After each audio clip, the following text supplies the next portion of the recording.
Hi, I'm Tsuyoshi Kanda, producer on Resident Evil Village. And I'm Pete Fabiano, also producer on Resident Evil Village. We hope you all had the chance to check out and enjoy our trailer. Some of you are probably wondering why we didn't just call the game Resident Evil 8. Well, it's still the 8th in the series, and we're treating it as such. You can even see the Roman numeral 8 in the game logo, so it's Resident Evil 8, just not in name. Yeah, I like the play on the design and the simplicity in the name.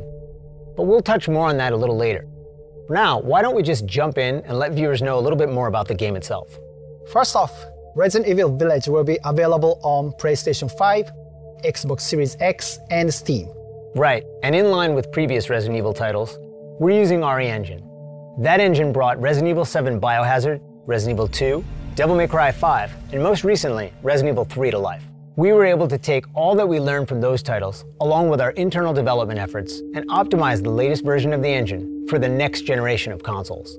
With the combined power of Next Gen and RE Engine, we can take our developers' vision to new heights. Once again, we're planning a fresh take on survival horror, this time upping the ante on action a bit.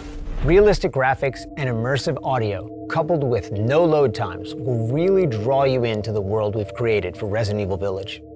Speaking of which, the game takes place a few years after the events of Resident Evil 7 Biohazard. Right, and it follows the story of protagonist Ethan Winters. Ethan's gone back to living an ordinary life, but of course, it wouldn't be a proper story without a new challenge to overcome. Chris Redfield, a decorated hero fighting against bioterrorism, makes his return, but not in the way you'd think. He's the reason Ethan's life gets turned upside down. Let's take a look at some key art. You can see Chris looking dark and far more brooding than in earlier Resident Evil appearances. The last thing worth mentioning in terms of characters here is the village itself. It plays such a crucial role as the backdrop and setting of the game that we consider it very much its own character as well. Alright, shifting gears, let's talk a bit about the game's design. You'll notice the familiar first-person perspective from Resident Evil 7 Biohazard. It really helps bring players into the world. It makes them feel like they're Ethan, with the same sense of heightened tension and fear. Here's a quick look at the game running in engine. The team is working really hard to create a great experience. You can really see the details, even close up. Let's take a look at the inventory. For players familiar with Resident Evil 7 Biohazard, or the recent versions of Resident Evil 2 and 3, you'll be right at home. We hope you enjoyed this additional look into Resident Evil Village. Oh, and here's one more piece of key art.